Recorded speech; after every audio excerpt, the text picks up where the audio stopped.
Hey everyone, my name is Matthew Pringle. I use he, him, his pronouns, and I am a student assistant at the Men and Masculinities program. And my name is Brandon Roul. My pronouns are he, him, his. I'm also student assistant for Men and Masculinities. And Matthew and I are the facilitators for Pass the Mic. All right, everyone. So as you may have realized, if you haven't already, this has been a virtual quarter. And being such, we've decided to put our Pass the Mic event and continue with it through a virtual platform. This quarter, we've decided to use a YouTube video.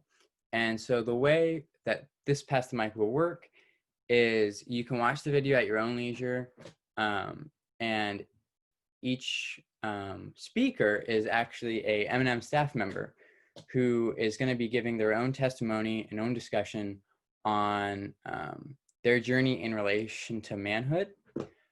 And each of these speakers have an accompanied media piece that kind of weaves into their own discussion and their topic.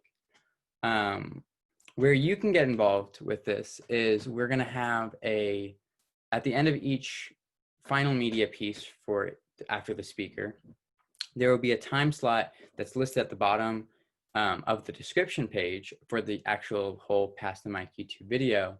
And so with this, we're going to give you a discussion question just to like reflect on your own in relation to that video or just that topic.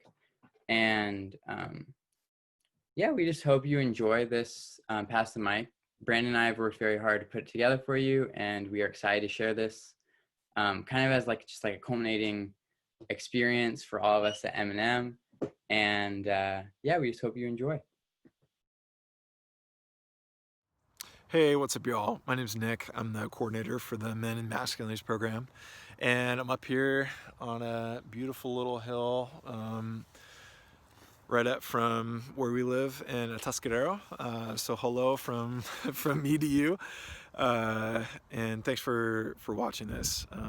Yeah, I've been definitely thinking a lot about y'all and the COVID-19 reality, and missing being able to connect with our usual crew and our extended M&M family. So hope you're doing well, thinking a lot about you, and thanks for tuning in to Pass the Mic.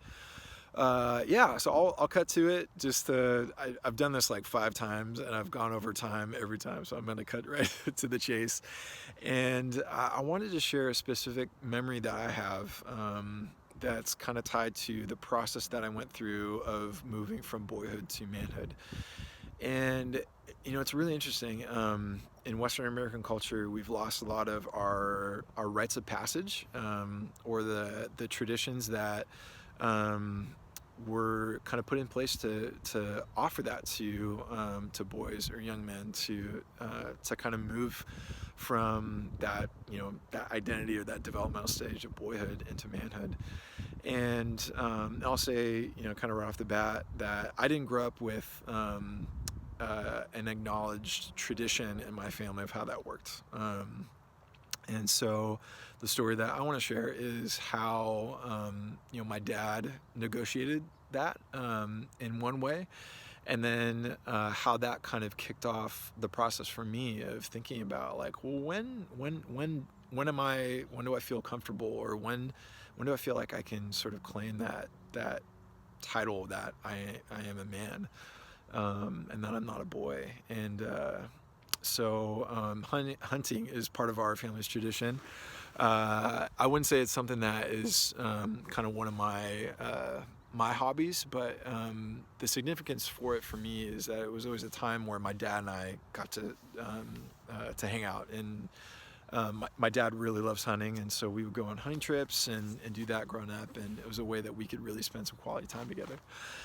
So my dad went on a hunting trip to Montana. I think it was Montana or Utah, one of the two.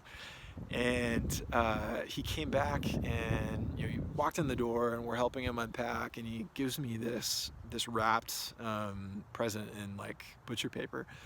And he's like, "Hey Nick, I got you this." And so I open it up, and it's a Native American arrow. And I'm like, where did this come from? It was really beautiful, this really exquisite, artistically crafted arrow. And so this is the story that my dad told me. So he went into a gift shop, and he saw this arrow, and he read this story. And the story is that Native American fathers would give their sons arrows as a rite of passage of saying, now you are a man. And when he saw it, I think it really stuck out to him, because he wanted to have a process by which he welcomed me into manhood, so to speak. And so he gave me this arrow as a way of saying, okay, Nick, you're a man, and I want to give you permission to hold that title. Now we don't have any Native American tradition that I know of, or Native American heritage in our family that I know of. So there is that element of appropriation. And I think my dad was really looking for, again, that process that he could offer me to move from boyhood to manhood. And so that really kicked off this process of, like, how do I negotiate that? How do I think about that for myself? And throughout the years, kind of moving from stages of moving out of the house and kind of like heightened responsibility, and especially when my wife and I got married and we had our first child. Now we have 2 kids. I think it wasn't until later in life that I really felt comfortable saying, like, I'm a man. And I think that was related to sort of these increasing levels of being able to sustain myself, being able to do life on my own, but then also caring and feeling responsibility for the welfare of others. So there's a lot tied to masculinity and those cultural narratives, but that's a part of my story that I wanted to share with you. So thanks for listening. All right, and have fun with the rest of the program. So I will give you the same challenge that we gave all of the coming of age team members, which is this. Think about what you would go back and tell your 13-year-old self. What advice would you go back and give your 13-year-old self if you could travel back in time? Don't shout it out. Keep it to yourself. And now think about what it would have meant to you at 13 years old to have all the important adults in your life talking to you in a way probably they never had before, being fully transparent, really vulnerable, sharing their stories and their wisdom, much of it earned the hard way through mistakes.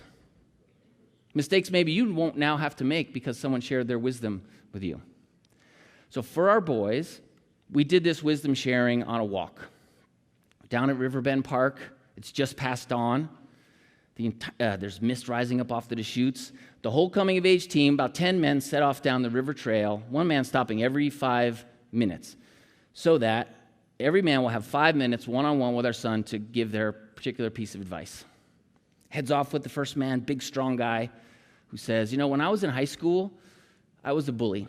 I picked on kids that were weaker than me, not as popular as me, and even all these years later, I still regret it. If I could go back, I would choose the more courageous path of standing up for the kids that were getting picked on. And when you have a choice, choose the courageous path too. He hands off to the next man, who explains that it's a sign of strength, not a sign of weakness, for a man to know when he needs help, to ask for it, and to accept it when it's offered. The next man then shares his point of view on how you recognize whether someone you're dating may be the one. The next man talks about leading with your head or your heart or your gut in certain different kinds of decision making. And so on, all around the trail, man after man after man sharing their wisdom. About For our daughter, how I felt I had a change of identity. I believe I was 21 years old at the time. So my whole life, I grew up playing tennis, played competitive tennis in the juniors. It was really kind of all I knew up until this turning point in my life. A lot of my characters and my ethics and my morals came from the sport. It was how I learned to speak English. I learned to communicate first through tennis lingo, which was just easy for me at the time when my family and I moved to the United States. And so I basically founded and built my character around that. And second year of college came, and I was playing on the team here. I had a scholarship, and I was really trying to make the most of that opportunity. But that same fire that drove me to get to that point, and that I carried with me my whole life as I was growing up, extinguished throughout college tennis. I kind of lost the passion and the drive for it. And so this was a really conflicting situation for me because like I said, this was all I had known my whole life. You know, I had never really done anything besides this. I moved into a tennis academy at 14 years old. I was a sophomore in high school, doing online school and, you know, spending the whole day at the tennis club and practicing and working towards achieving a scholarship. And eventually I wanted to go pro. That was my goal at the time. When I had that fire still there. So for me, I just identified myself as an athlete, but particularly as a tennis player. So once that fire went out, I knew that I had to make a change in my life. And, you know, I decided, I had a lot of talks with my parents, and I decided that the best decision for me would be to hang up the rackets and not play any more competitive tennis. This was obviously going to be really hard financially on my family, you know, losing the scholarship and losing other opportunities that you get as an athlete, as a student athlete. It was tough. And throughout that, you know, I felt like I had to go through a whole change of my identity as well. Once I left the team, I kind of had an open canvas to kind of paint a new picture of who I was. And I kind of just began exploring. You know, I joined a fraternity. I became a WOW leader. I just wanted to try different things to see what kind of clicked with me and find new ways to identify myself as. And I feel like I learned a lot through that experience. It was one of the hardest, the meeting where I told my coach, you know, I was so nervous. My heart was beating. It was, you know, I was terrified, but it was also one of the hardest decisions that I've had to make. But it was also one of the best because I started to be able to see more clearly other qualities in myself that I didn't before, and other identities, if you will, that I now have. I still identify as an athlete and someone who loves sports. You know, I love to consume sports and still practice in a lot of sports, and I still like being on the tennis court. But I went through this process of change where I grew as a person and as a man as well. You know, I took on new responsibilities. I kind of started seeing my priorities differently, and that really changed how my perspective of my day-to-day life came about, I guess, if you will.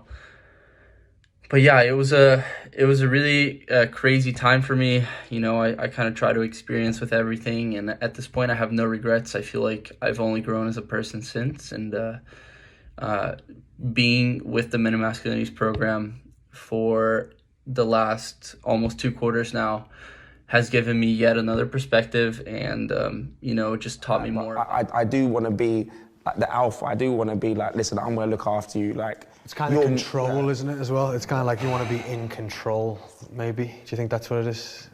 You've probably got a lot of men that feel inadequate because you kind of go back to a traditional household 30 years ago or whatever. It'd be the man going to work, providing the woman would look after the kids.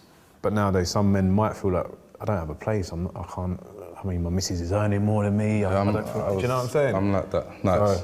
But I always still feel I should be the one providing. My missus right now, she's doing really well. She's a career-driven young woman and she's killing it right now. She's earning way more than me, right?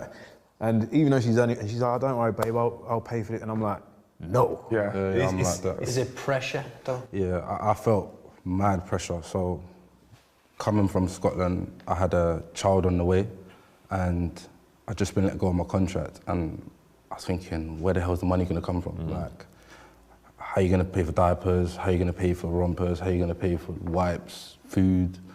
And I was always Olu the footballer, and then now I'm just Olu. My name's Olu, I'm 26 years old. I started my career at Tottenham from the age of 7 to 18. From there, I moved from Tottenham to Norwich, then from Norwich to Falkirk in Scotland. My career, I'd say, has been a weird one because I've had so many highs, at the same time had so many lows.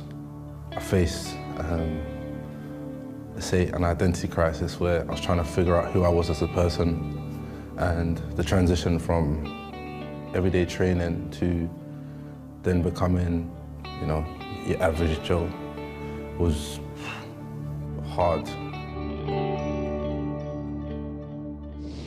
I saw my dad being the main breadwinner all the time, like coming home late, working all hours of the night, traveling up and down the country, this country, that country, being the sole breadwinner. And I was thinking, I need to be that. I cannot not be the man that, like, my woman looks at me and be like, oh, he's a bum. Like, I always battled with myself, like, I need to make money somehow. And, you know, I paid for it in the sense that I made decisions and decided to make money in ways that, you know, obviously I shouldn't have done, but I had to because I needed to be that man figure that she wanted, you know what I mean? Or I felt that she needed. It's a scary road to go down if you start playing things in your head that you need to be that breadwinner. Hey everyone, my name is Matthew Pringle. I'm a student assistant at the Men Masculinities program, and I'm also a graduating senior in the English department, and I use he, him, his pronouns. In light of like this discussion on like how masculinity has like had a role in my life, I figured I would talk about how like the idea of men having female friends like throughout their lives, and like having a female best friend, like someone who you can talk to, maybe even having more female friends than you do male friends. I've noticed that in my life, there's always been like that, you know, divide between like the when Harry met Sally idea of like men can only be friends with women because they want to have that, you know, that sexual desire fulfilled. Or on the opposite end of the spectrum, men obviously who have friends with women aren't straight, and so they're having female friends because they don't fit that like toxic masculinity role or whatnot. And I've always just found myself like I was in the middle of it, I guess, because I had female friends for the sake of having just any friend, you know, it wasn't necessarily for a sexual fulfillment or for because I was gay. And it's just something I've noticed like throughout school, like especially in high school, where you're like I'd say the majority of my friends were female, and like my male friends, like a lot of them were like, you know, it's kind of weird that you have all these like friends who are the opposite sex. Like, why would, like, what do they, like, are you leaning that way, Maddie? Are you leaning, you know, to a non-straight, you know, way of life? And I always just found this, like, I would laugh because it's like, well,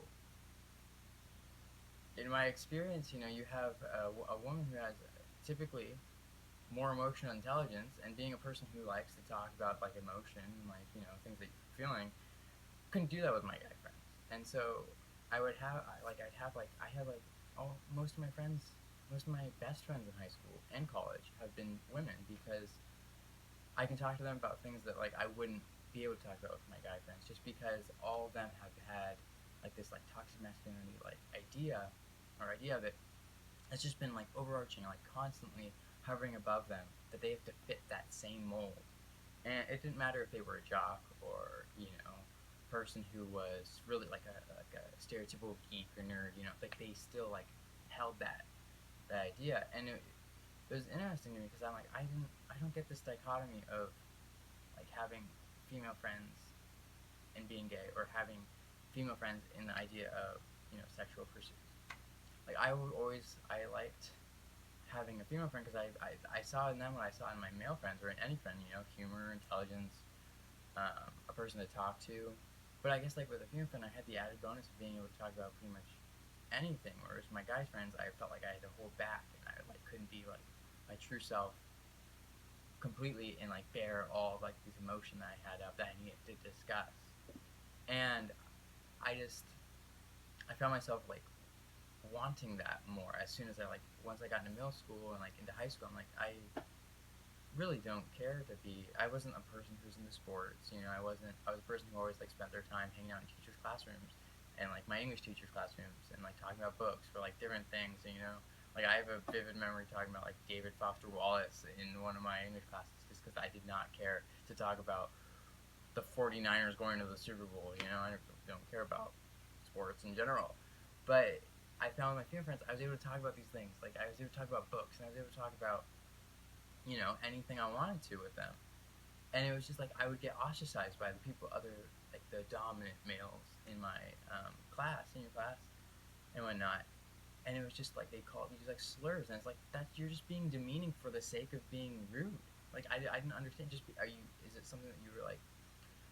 And then you start to analyze that. I'm like, is it something that you like because you want to have that connection? You can't because you're fitting in this idea of masculinity that like doesn't allow for that.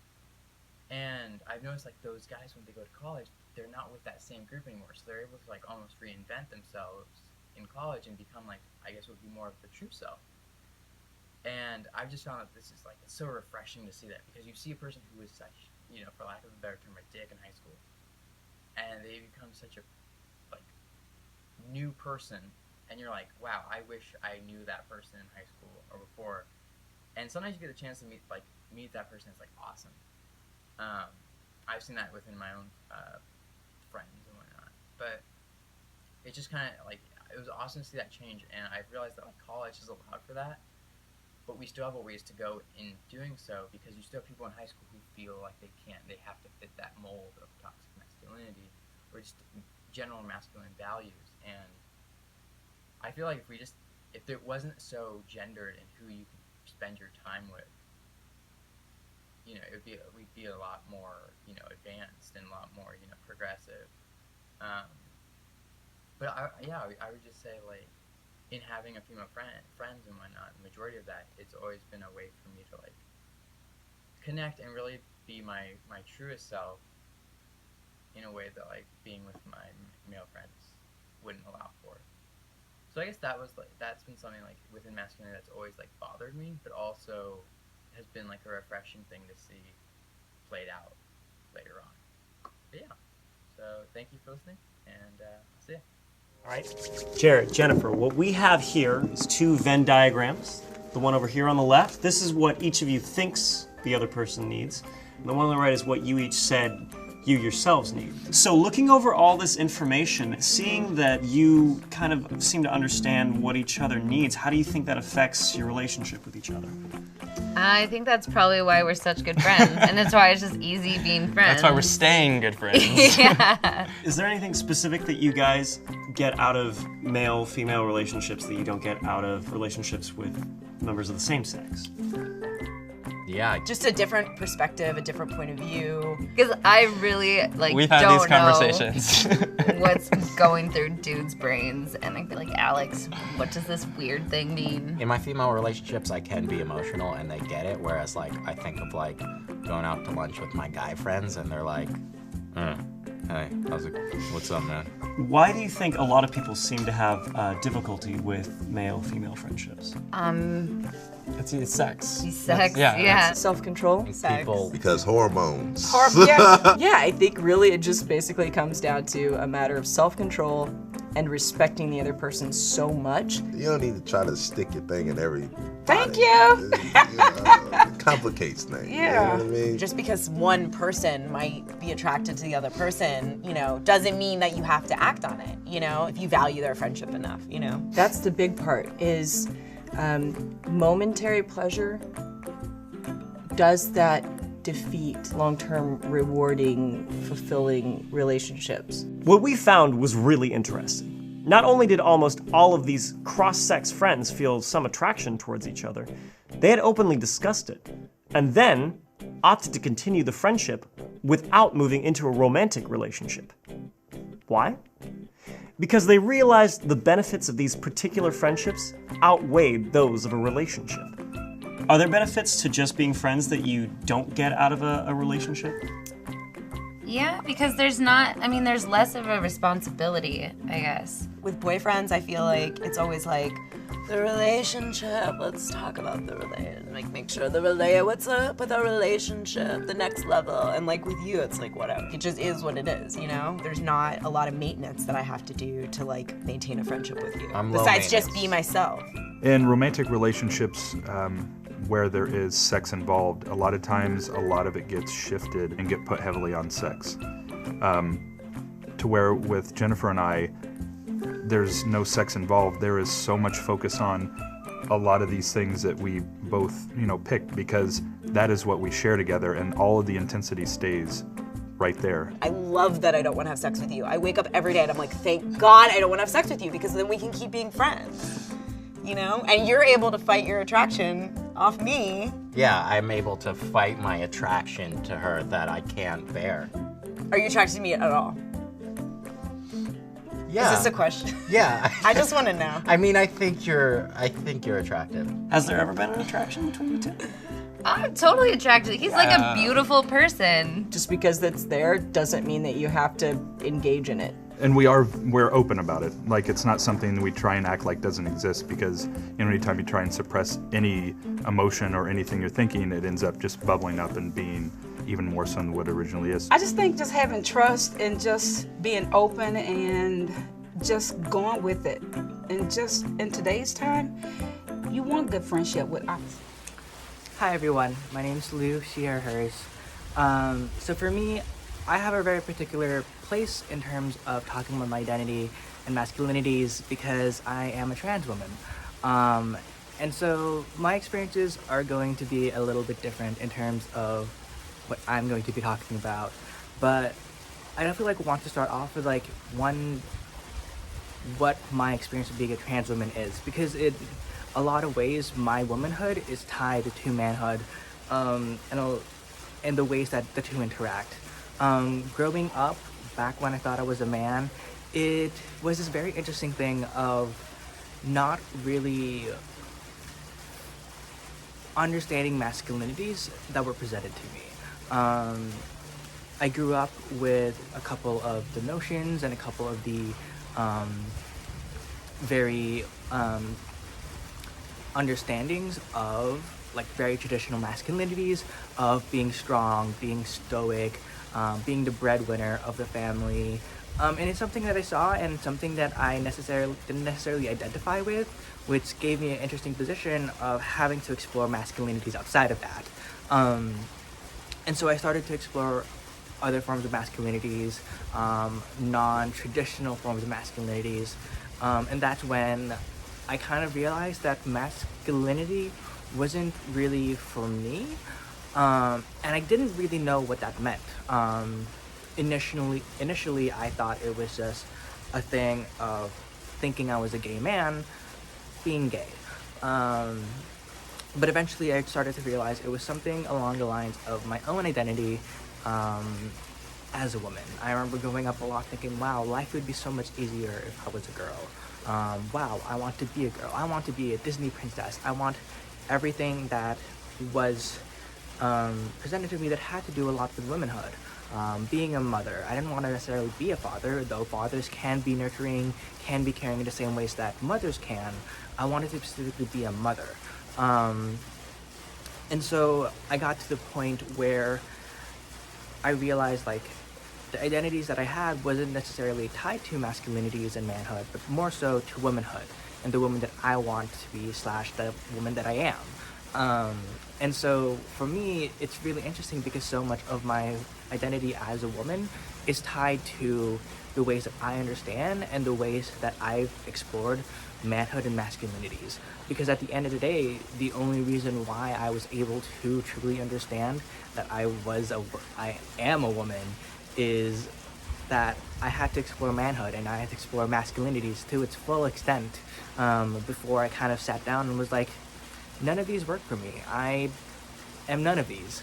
And there's a lot of like traits within masculinities that applies to manhood that apply to womanhood that I more connect with, and it's super interesting. Things like strength, the ability to endure, the ability to like be strong in manhood also applies to womanhood. But for me, that's the context that I most identified with, and that's the context that I most see myself in. And so for me, like, especially now working as part of the Men and Masculinities team, it's super interesting to see the ways that my journey through exploring manhood and masculinities and eventually seeing that it's not me has given light to the ways that I am a woman and the ways that womanhood is a part of me. Yeah. I'm transgender. I used to be known as Dave. I was known as Dave Stewart for 48 years until I changed my name to Danny last October officially. My sons are in various stages of acceptance and support. A couple of sons are very, very accepting and very supportive, and a couple of them just aren't quite sure what to think yet. So I currently take 3 medications. This one is an anti-androgen. It basically blocks the effects of testosterone. I take estrogen. And this progesterone I take once a day. When I'm looking at old pictures, I'm looking at a relative or someone that sort of resembles me, but it isn't me. So glad we decided to do this today. For many years, my girls were a safe haven that I could be out with, and they knew I was female, and I didn't have to pretend around them. I didn't have to fake act like a guy around them. They accepted me for who I am. After you told me, and you let me in just a little bit more and a little bit more and a little bit more, and you came out to me, even though I didn't really understand initially what you were talking about, I don't think, I knew that the only thing that I could do was be your friend and still continue to love and care about you. And Which you did. Which I did. I mean, you're my best friend. I love it. Now I can't see you any differently than you are now. Do you get upset when people don't call you by the right pronoun? I think part of it is like the frustration of knowing, I still don't look completely female, no matter how much I've tried recently to fem it up, so to speak. Life after transition is so much more freeing. Like, I feel like I can react appropriately to things. I can be appropriately emotional or happy about certain things that trying to live as a man, I wasn't allowed to do. In a recent study, only 16% of Americans said that they knew or worked with a transgender person. And that means that nearly 85% of the country have never had a conversation with a transgender person. And I hope that they can just see that I'm normal, I'm gainfully employed, I have friends, I like to do normal things. Being a woman just means that I can be myself, that my outward appearance, that my outward expressions match who I am on the inside. Hi everyone, my name is Brandon Roul and I'm one of the student assistants for Men and Masculinities. And for me, when talking about my identity, I can never truly separate my masculinity from my blackness. And I want to start off with what my experience of being a cisgender heterosexual black man is. Similarly to how masculinity or masculinities are often put in opposition to femininity or femininities, my blackness is, in a lot of ways, tied to whiteness in the black-white paradigm that is often used in our society today. And everyone's experience is different, but in my life, I've found that being a black man comes with a set of assumptions that may not be placed on other demographics of people. While the white supremacist patriarchal society we live in gives men and masculine identified folk power and privilege, this power is often perceived as a threat when combined with the Afro identity or the black identity. And this resulting perception that then serves to give me less power as my and the bodies of other people that look like me are constantly surveyed and policed. And for me, it's manifested in ways that I can only call interesting. Going to a predominantly white institution like Cal Poly in a predominantly white community like San Luis Obispo only heightens this sense of surveillance, of people watching you. That one of the worst feelings I ever experienced is walking behind a white woman late at night or after the sun's gone down. And me not liking this feeling is not necessarily because I feel like my life's in danger per se, but because I know that my presence is more likely than not scaring them, the white women walking, and could even result in my death if I was perceived to be doing something that I wasn't doing by them, by someone else, by anyone really. And to avoid this feeling, it's not a good feeling, I myself will slow down to the point where enough separation is created or I'll wait for the perfect opportunity to pass them to get to where I'm going without looking suspicious. I'll make rehearsed, like, amiable, pleasant laughs, like, ha, ha, ha, while talking to my friends on the phone. So they know that I'm harmless and hopefully don't perceive me as that threat that a lot of Black men are constantly painted as in the media. Or I'll even cross the street if they haven't done so before me. Yeah, but on the flip side though, my masculine identity does give me very real power in a lot of other ways, in a lot of other situations. And in my experience, it's particularly been in relation to non-binary and woman-identified people of color.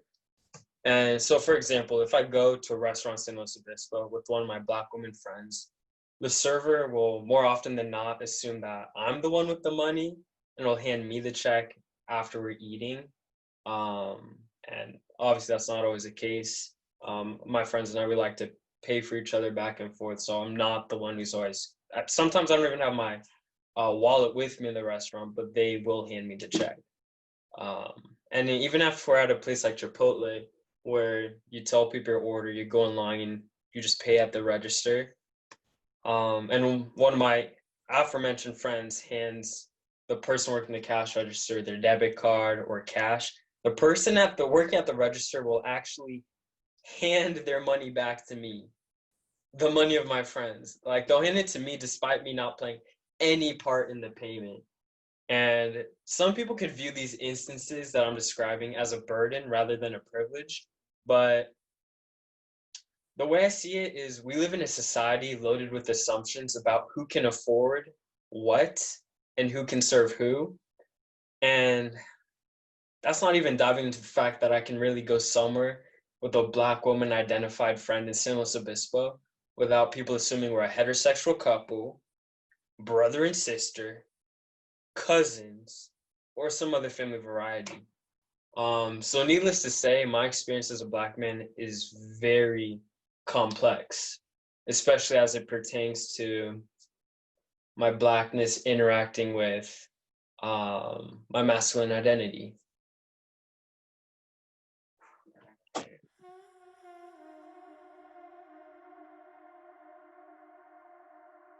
It's unlikely, walking along the street dressed like this in Westminster, that I would be stopped. But were I to put some jogging pants on and a hoodie, my appearance would be very different. I would stand out in a particular way, and many people around me would associate my dress for things that make them worried, concerned, and might provoke suspicion. The overwhelming sense is one of threat, of criminality, of predatory behavior, antisocial behavior, and that's simply because of what you're wearing.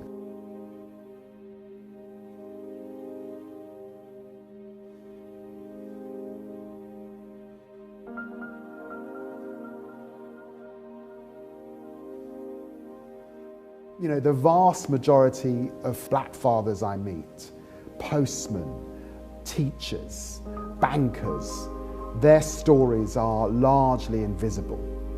It's a very, very limited set of assumptions about who we are, what we can achieve.